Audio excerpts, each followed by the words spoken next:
In this video, we'll unpack the Residential Purchase Agreement packet.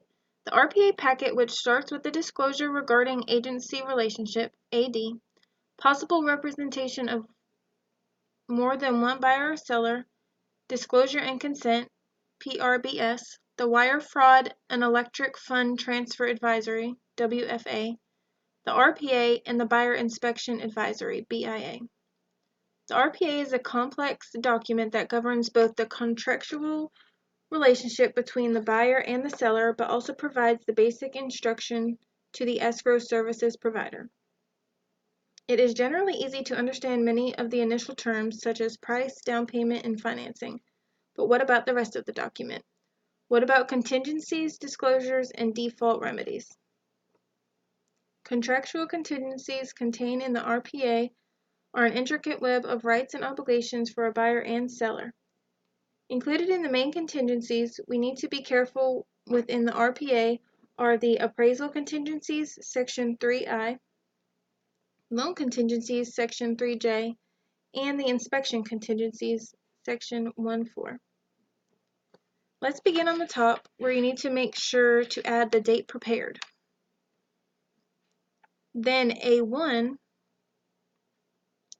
you write in the buyer's name. Be sure the spelling of the buyer's name matches that of their driver's license and the pre-approval letter. Then followed by the property address and APN in paragraph 1B. 1C is the purchase price offered by the buyer. 1D is the close of escrow date, which we most likely days to close and not a specific date. So you'll check mark the box and type in, for example, 30 days.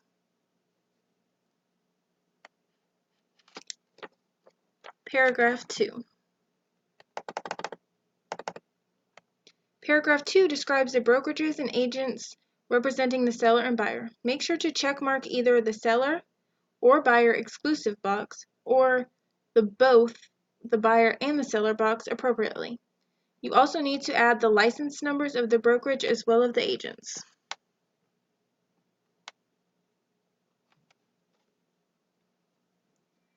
Most of this information can be auto-populated if you connect your zip form to the MLS and use the MLS Connect button on top. This will save you time and assure that the information such as license numbers and APN are correct. Now let's go to paragraph 3.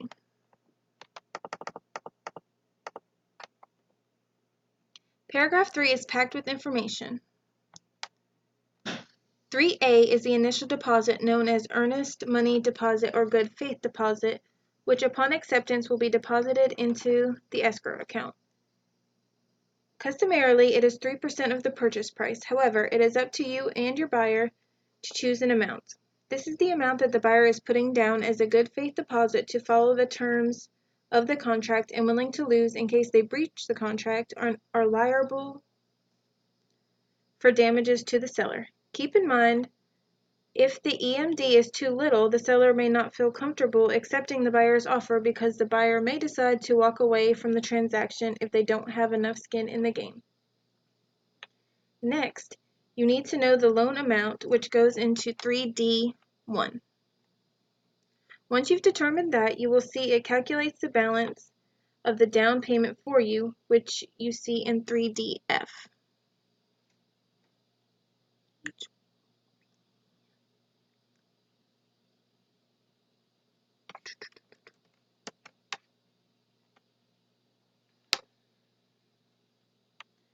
The total down payment equals the earnest money deposit 3A and the balance of the down payment 3F.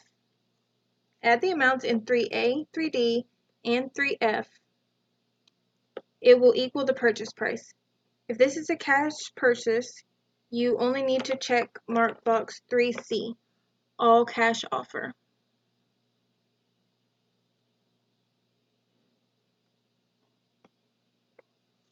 If the buyer is obtaining an FHA or VA loan, check mark it, and a separate FHA VA amendment will populate in the transaction. If your buyer is obtaining any of these loans, if nothing is checked, it assumes the loan is a conventional loan. Now let's go to paragraph 3I.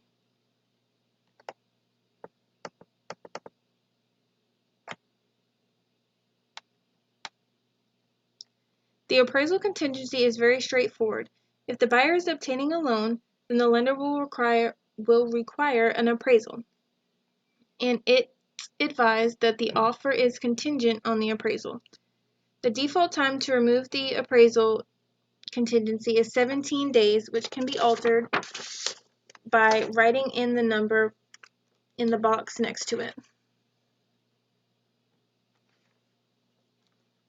This is a one-sided contingency, which means that if the property appraises for less than the purchase price, the buyer can effectively either renegotiate the price, cancel, or pay the difference by increasing the down payment. However, if the property appraises for a higher price, the seller does not have the ability to negotiate a higher price. The seller is stuck with the contract terms. Next, let's examine the loan terms under 3J1. Under 3J1, the default is 3 days to provide the seller with a pre-approval. However, it is urged that you submit the buyer's pre-approval with the offer and checkmark letters attached.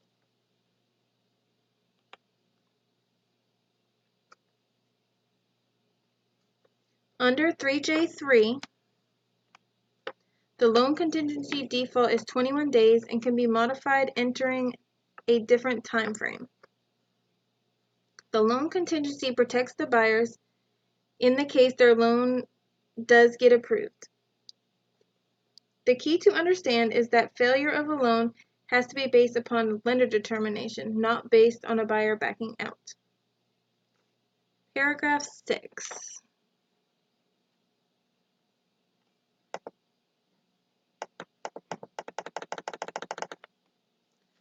Paragraph 6 offers a spot to add additional terms. So for example, your buyer is asking for $5,000 closing costs credit, you can write here, seller to credit buyer up to $5,000 for reoccurring and non-reoccurring closing costs.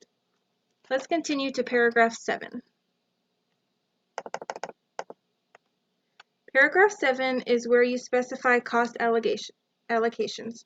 Remember that everything is negotiable. However, we'll discuss who customarily pays for these items. Under A1, select seller to pay for an NHD report. Also mark environmental and prepared by you can either write the name of a provider such as disclosure source or simply write seller's choice.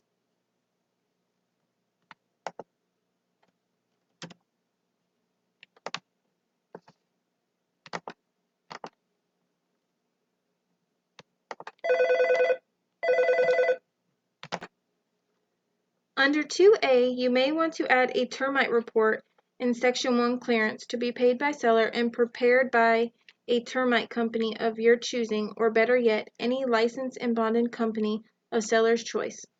Since the seller is paying for the report and some work, you may want to allow the seller to choose who they want to be with. Now, B1 and 2 are customarily paid by the seller.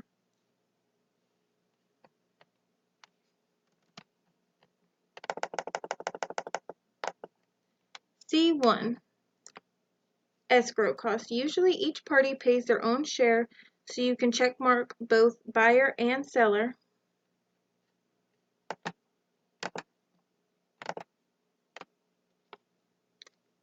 And write each pay their own.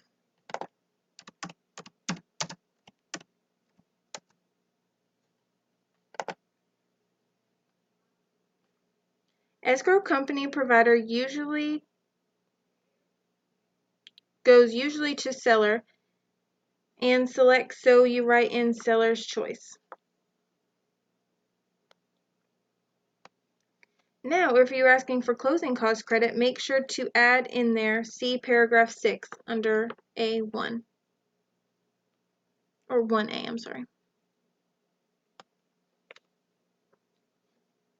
7C2. Seller to pay for owner title insurance issues by seller choice. 7D1 and 2 are paid by seller.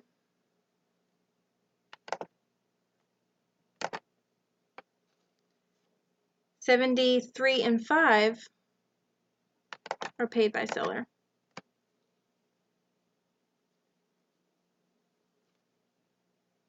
10 is also paid by seller. An average home warranty costs about $450. You may want to check mark upgraded and check mark AC and pool/spa if the property has it, and even limited roof coverage. Ensued by should be buyer's choice, so you can pick your favorite home warranty company like Old Republic Home Warranty or First American Home Warranty. If your buyer wants to waive the home warranty, then you check mark the box Waive.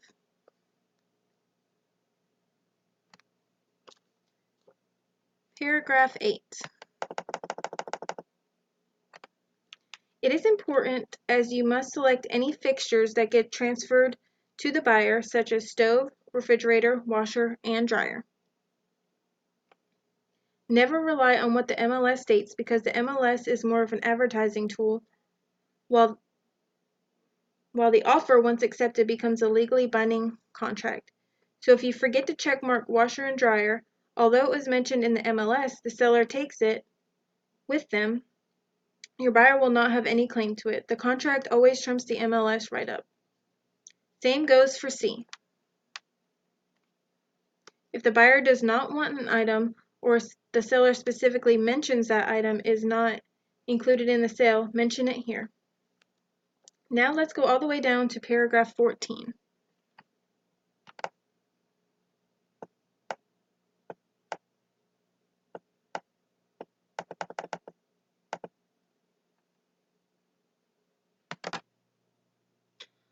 (14A) gives the seller 7 days to provide disclosures to your buyer as default.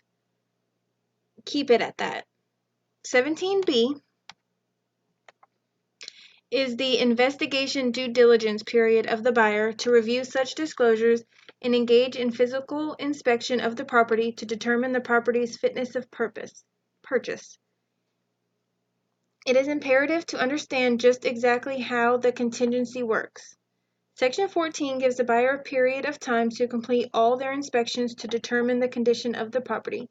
This includes roof inspection, home inspection, septic, well inspection if necessary, and pool inspection if needed, just to name a few, and buyers should take every opportunity to inspect any and all features of the property to satisfy any concern. You can change the default to 17 days to give the buyer more or less time to complete their investigation. Section 14B, number 4, of the RPA states that even if the expiration of the contingency period has ran, if the contingency has not been removed in writing, the contingency remains in effect. What that means is if the buyer has 17 days to do inspection, and on day 20, they have found something they don't like, and they did not remove the contingency in writing, they still have an inspection contingency and may cancel the contract without penalty. At this point, you have pretty much completed the offer. Make sure that you get signatures, initials, and dates where required, and have the real estate broker section on page 10 of the offer completed. For more detailed analysis of the terms, watch the appropriate video and ask your broker.